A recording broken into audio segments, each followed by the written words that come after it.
We now learn how to draw Pascal's triangle, which is an absolute must-know when working with binomial expansions. Now, the first two rows of Pascal's triangle will always look like this. We have a 1 on the first row and two 1s on the second row. And you can think of this as the 1s being written on the vertices of a triangle. Using these two rows, we can construct all the rows of Pascal's triangle. And here's how it works. In the next row, we consider 1 plus 1, which is 2.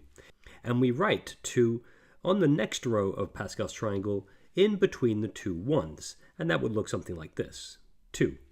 We complete the row by extending the triangular shape with 1s. That would look like this, 1 and 1. We carry on. For the fourth row, we consider 1 plus 2, which is 3. So we write 3 in between the 1 and the 2 on the next row, like so. We do the same for 2 plus 1, which is 3, and we write another 3 on the next row. And we complete the row with 1s on either end. We now move on to the next row. So we have 1 plus 3, which is 4, so we write 4 in between the 1 and the 3 on the next row. We have 3 plus 3, which is 6, so we write 6 in between the two 3s on the next row. We then have 3 plus 1, which is 4, so we write 4 on the next row between the 3 and the 1. And we complete the row with 1s on either end. We can write the next row.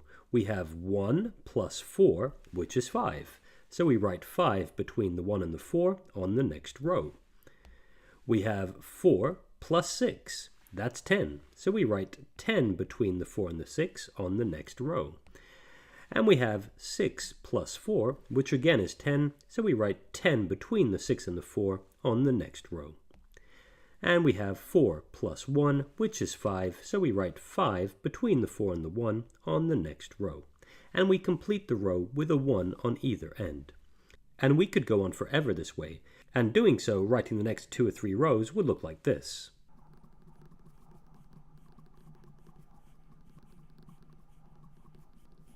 And that's how we draw Pascal's triangle.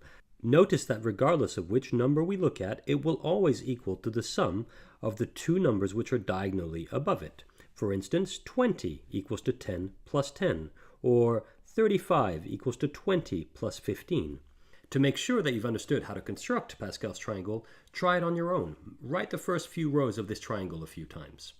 As we'll be seeing, Pascal's triangle can be used to find the binomial coefficients inside the binomial expansion, and it is an absolute must-know. We'll be seeing that in the next tutorial, though. For now, that's it for this tutorial. I really hope that helped, and if it did, please hit like on this video and even subscribe to our channel, because that really does help us. I'll see you soon.